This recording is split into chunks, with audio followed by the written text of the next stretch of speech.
Mary, Blessed Mother, who continues to watch over the children of God, be with us. Continue to show your presence and care for a world in need. Guide us as you guided Jesus to the holy places in our thoughts that lead to the graces needed for the daily moments with the greatest challenge. Help us to embrace the womanly courage that allowed you to step forward with your yes. Continue to guide us as women in this time in history with the fidelity needed to hear God's voice in the modern world.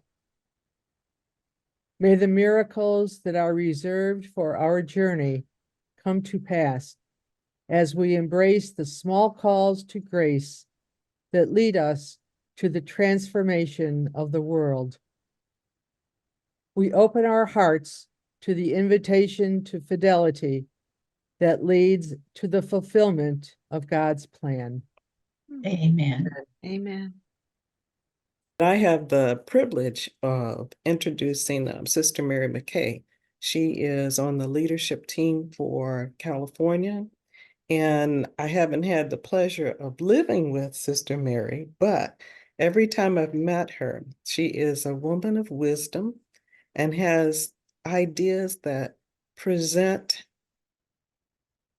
notions or thoughts or experiences that we all share in such a unique and different way that it causes you to have a whole new perspective on life. And so I know she will do that for us again this evening. So, Sister Mary. Okay, Gail asked me for a title a long time ago, and I said, oh, I love the idea of the living tradition. So I think that was the published title, and it is what I'm working from. When I wrote out these notes at the very end, I said, there's a lot more to the story. And of course, in an introductory conversation, I'm only touching some highlights.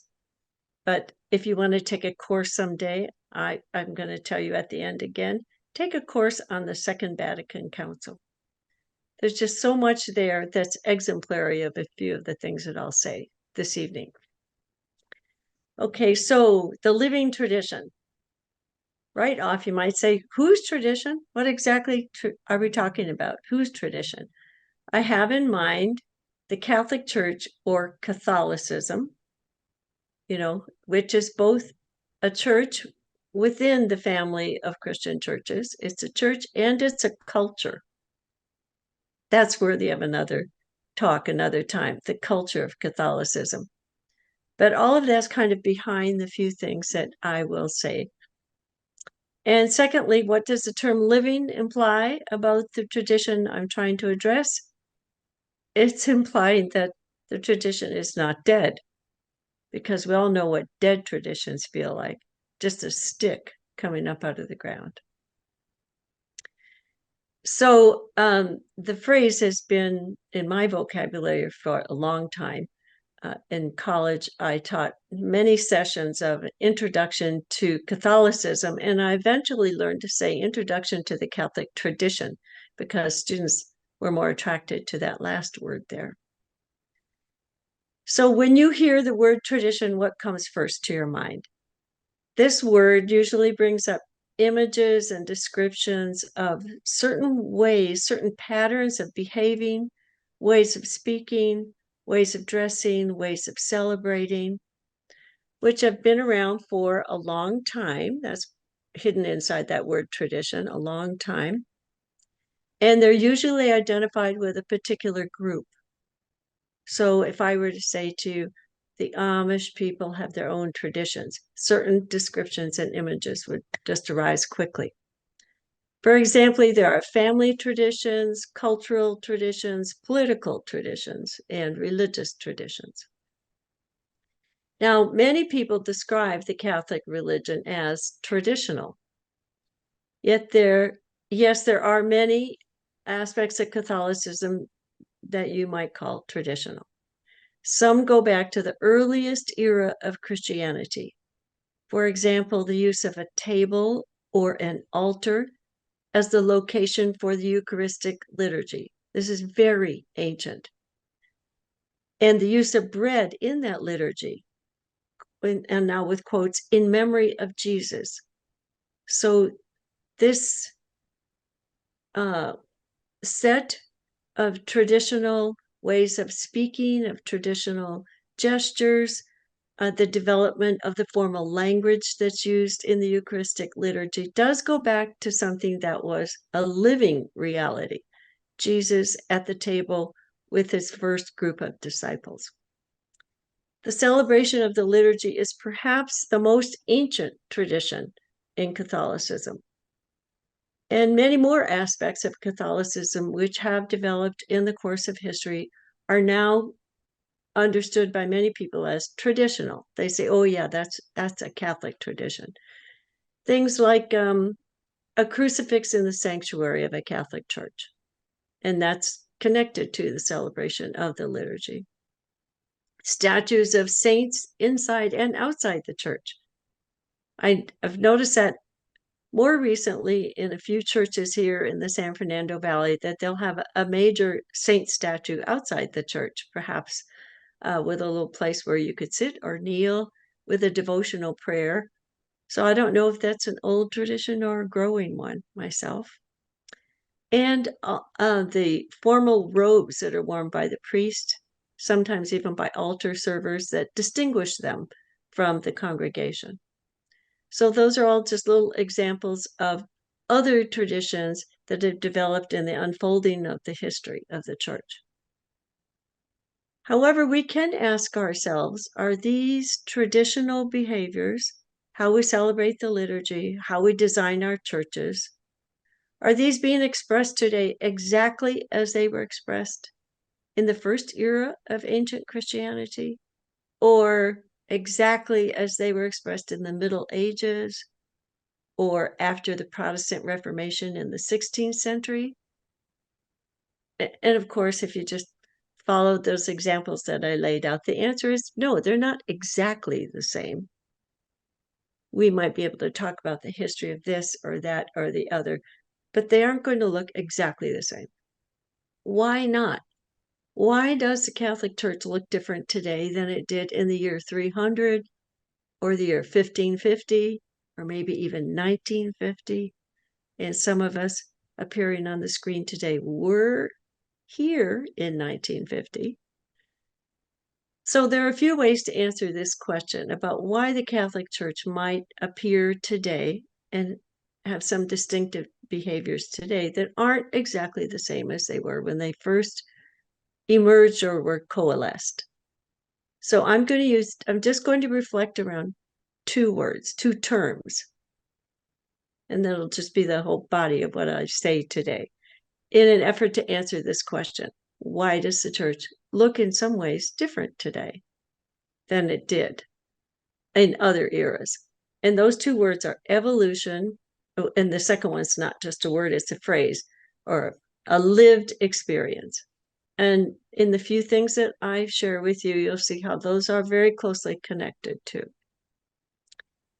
Now, as for evolution, I want to acknowledge at the beginning, there are some Christian groups that do not accept this theory that everything evolves.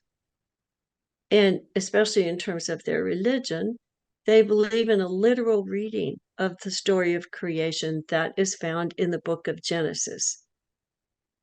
You know, the 7 days of creation, which, if you were catechized in your childhood, you had these lovely stories about each of the 7 days of creation. In my the first period of my own education, I was not in Catholic school, so up until the 6th grade, I went to catechism, and I can still remember in first or second grade, whatever that was, the very animated and creative description of the creation story. But there are still people today who take that literally, and they do not agree with the concept that all of creation is always in an ongoing process of evolving. Now, having admitted that, that's not what I want to talk about. Along with millions of others, I have confidence in the huge body of research and teaching that accepts and explains the idea of evolution. It's very probably been part of your own education. This idea would arise in a science class or philosophy or theology. So for years I taught theology, and in one way or another, we talked about an evolutionary process that works in individuals and in communities like the church. So evolution is a major theme now in what's called the new cosmology. And you might not even think of it as new, depending on how long you've been aware of this. This cosmology presents a vision of reality as always unfolding, always evolving in ways that will support survival and development. And this has been so since the beginning of what some people call creations, some people call what we know about creation, what preceded us eons ago, that is always in some kind of an evolutionary process. The world that we know today was different at some other point, and may be different again in the future because of this evolutionary process. So, though we know from the theory of evolution that there are species, and I'm going to add here in a parallel way, there are groups and organizations, because that's what we're talking about tonight, an organization. There are species and groups which adapt to changes in their environment, and therefore they have a better chance of surviving and thriving. So they adapt to changes which happen outside of them and but are part of their living context. This is the first reason why Catholicism is still a living reality. Well, it still deserves that term living, even though it's got a lot of traditions, because it has allowed itself to evolve in response to changes in the larger environment. If you're a student of history, some of you who love history or know the history of the development of national communities and religious communities, you might think that the church that we're talking about right now, that becomes the Catholic Church and now for centuries has been the Catholic Church, has been too defensive, too committed to self-protection, and really not very open to evolution. So you might want to argue with the sentence I said, that the church is still here today because it has allowed itself to evolve. You might think, well, not really. The church has been quite self-protective. And that's a fair criticism. There are very clear places and periods in the history of the Catholic Church when we put up an invisible wall around ourselves. Like, people outside the church might not notice it, but if you were a student of the church, if you were a member of the church, you could probably see far better than others could see that you protected yourself from the outside world. On the other hand, that kind of attitude might have been a factor in Catholicism's survival during periods of opposition and persecution. Just as a herd of deer or antelopes, or do they travel in herds? I'm not really sure. So don't worry about that word. As animals, our sisters and brothers in the animal world sometimes have to protect themselves, but you let go of that when the opposition or the danger or the persecution begins to fade. So in the course of Catholicism's history, there are also many other places and periods when the church was not being persecuted and therefore was able to thrive. And thrive is one of the words in the theory of evolution, that you can survive and thrive if you adapt appropriately.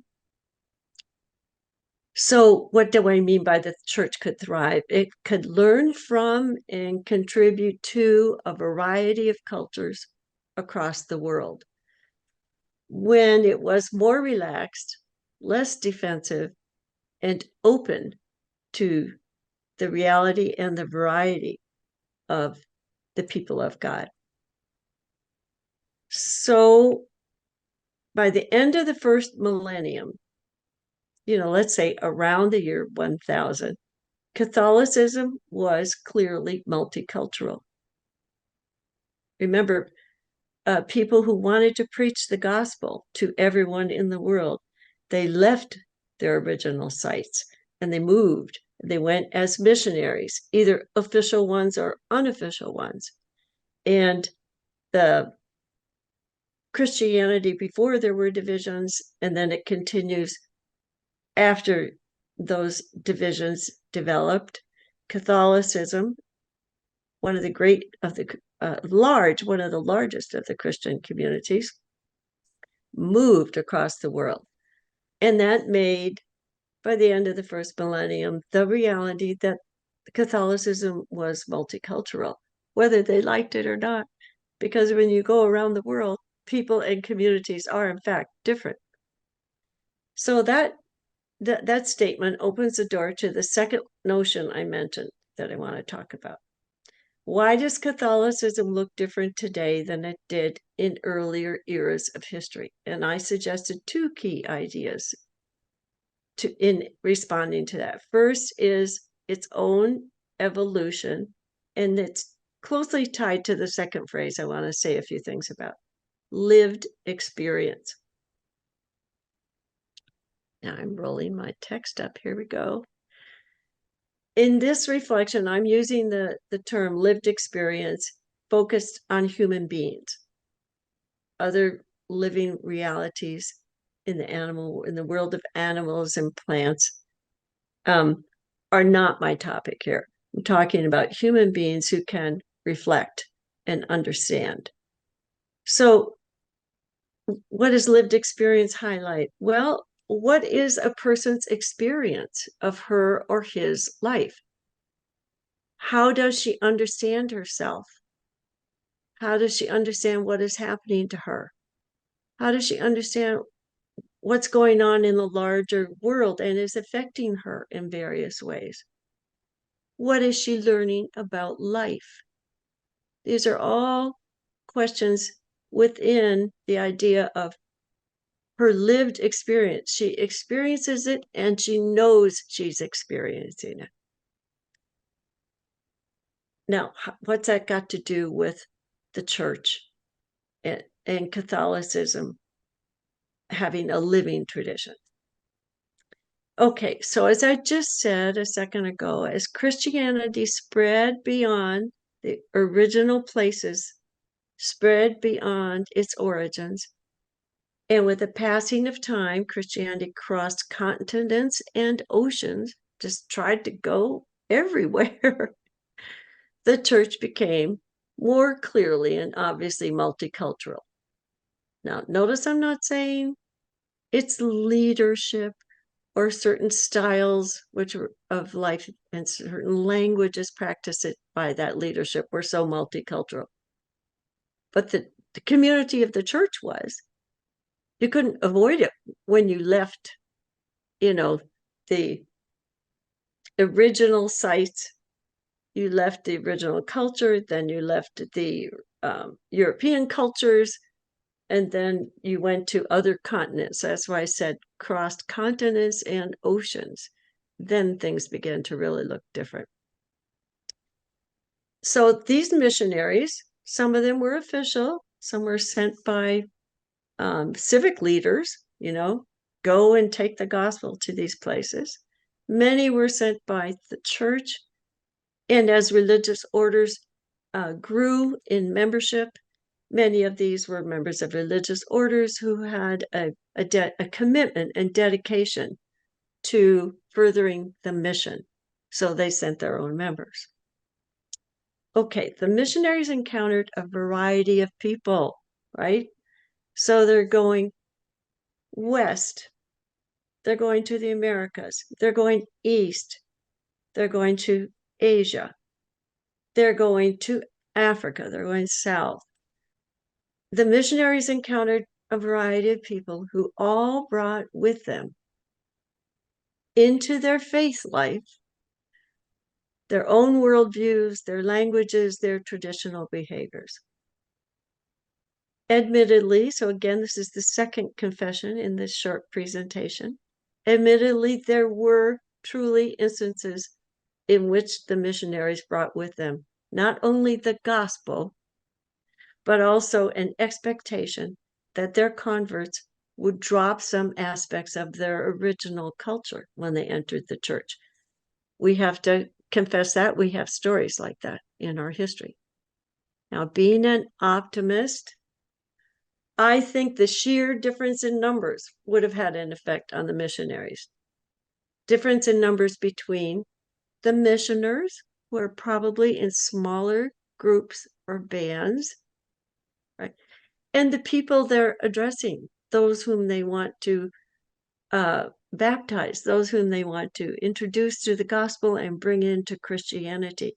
The sheer difference of numbers, it seems to me, would make it impossible for the missionaries not to be affected in any way at all by the culture which they are encountering in this new place. Even now, if you go to, now as a Californian, I've been to many of the California missions, and it's quite an interesting observation about the mixture of, like, the way a little bedroom is ordered, what kind of bed is in there, what kind of food they cook. It wasn't all brought with them from Spain or Portugal or France. It's clearly influenced by the natives, the people who were here before them. So there's some mixing that we have to also believe occurred. The missionaries could not have been totally either beyond or above the culture in which they were embedded when they got there. Now, a good example, from what I know, he's one of the best examples of respecting the lived experience of locals, is St. Francis Xavier, who was among the first group of companions of Ignatius Loyola. I think they all went to the same university, and that's how Ignatius met these other people who were inspired by his vision. That's in the mid 1500s. It's the beginning of what becomes the Jesuit order. So Ignatius recognized kind of the giftedness of Francis Xavier. And very early on, Francis was missioned by Ignatius to go east. So he becomes missionary in the sense that he moves to some places that are unfamiliar to him to bring the gospel. He went to India, to Malaysia, and to Japan. And quite a bit is known about his life in Japan to preach the gospel. Francis really believed that he, and in fact the church, needed to adapt to these local cultures.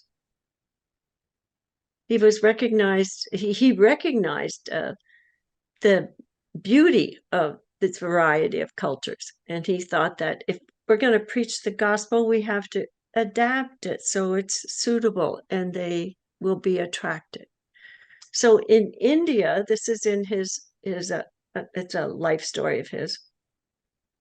He worked with a group of translators so that the catechism could be rendered into, now I don't even know if I'm saying the word right because it's probably an Indian word. The language is one of the Indian languages, Tamil, Tamil. And if you know it better than I, you can correct me. But he hired translators to work with him so they could get the catechism into one of the local languages. And it says, in what I read, it said that he himself had to struggle to read it with those who were interested in this new teaching. They wanted to hear about the gospel. So they had the word of the translators, but he had trouble teaching around it. So Think of the humility that that took on his part. You know, I come as the missionary and you have to help me with my words. When ministering in Japan, Francis Xavier wrote back home, expressing his admiration for these people. He thought they were very honorable people. And he worked to educate, in fact, Japanese candidates for the priesthood because he believed in having a local or native indigenous leadership, the priest. Francis Xavier adapted his way of relating to the people. Why? Because he respected their lived experience. He said, these are a good and honorable people. So why would he want to cover up or destroy or push aside their ways of life? Now, he was ahead of his time because by the 20th century, this principle of adaptation was a widely shared value among Catholic missionaries, to not to come and say, we're done with all the stuff you're used to doing. Now we're going to do that this way because this is Christianity. But how can we integrate this? How can we express the faith?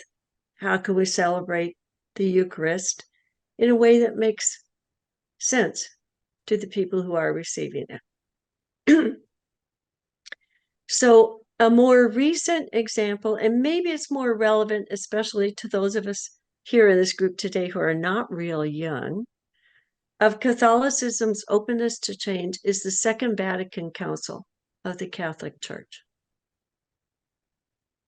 I'm just assuming, because I saw who you were on the screen, everybody knows what a Catholic council is, an ecumenical council. And this one occurred in 4 sessions between 1962 and 1965. So those of us who were around and were already adults in the 1960s, we will remember at least some things from these 4 sessions. The Pope, who was John the 23rd, was not a very long term because he was old when he was elected. He had this inspiration that the Catholic Church needed to update and renew itself so that Catholicism would be more in tune with the modern world. And why did we need to be more in tune? To be better witnesses and better messengers of the gospel. So the more ornate or overly traditional and maybe old-fashioned the church was, the less comprehensible it was. This is John the 23rd's insight, not mine. The less comprehensible it would be to contemporary people. This is in the 60s. Those of us who lived through that time can remember the initial shock.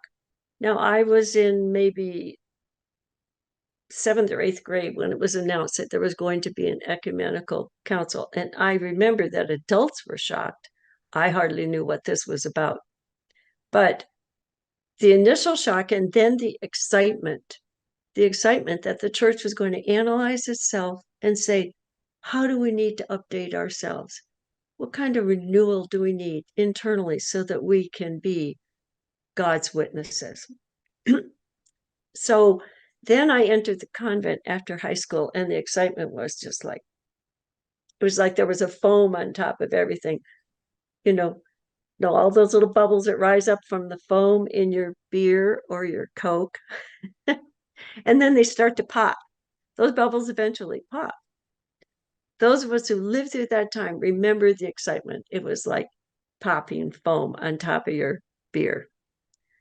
As bishops from all over the world gathered to study, dialogue with each other, and pray for the renewal of the church. And this was 4 multi-week sessions that stretched over these almost 3 years.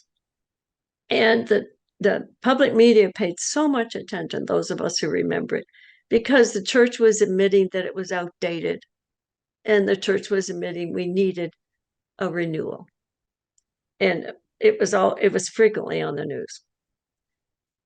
The most recent ecumenical council before that, the First Vatican Council, and all the councils are named after where they convened. So the first and the second one convened at the Vatican in Rome, instead of the others are usually named after places, cities. The First Vatican Council had met in 1869, and only, I think, in one session, but it was only 1 year because some kind of a war broke out in Europe and they never actually finished their agenda. But let's just say 1870 to 1962 comes close to being 100 years. So we had been without a gathering which intended for renewal and updating for 100 years. And many Catholics say it was longer than 100 years. It went back further before that as we began to get more accustomed to our own internal practices and less aware of how people were living and what their troubles were. So Pope John and millions of Catholics who agreed with him believed it was time to study the lived experience of modern people so we could review ourselves and our teachings in light of contemporary reality. Now, if that isn't an evolutionary disposition, we are here to watch and listen and learn so that we can have higher vitality. The result was many areas of development in Catholic teaching, an evolution into contemporary modes of thinking about all reality and God's relationship with all reality and with us within that evolving context. So now I'm going to just step back to the title of my reflection, The Living Tradition. For these few minutes, I've been sharing my thoughts about how Catholicism is both traditional and open to development. Tradition respects the past, but if traditions are cut off from lived experience and become rigid, they lose their meaning and they no longer contribute to the fullness of life. So if we want to have a living tradition, we have to be careful to keep looking and listening and say, do people still understand this? Is it still meaningful? Or do we have to revise a few aspects here? I think that was my 15 minutes. I think that was the time I was given. And you have lots more to say about this because you are alive. So the word living applies to you. And everybody has some kind of tradition, small or great. So that second word, tradition, also applies to you.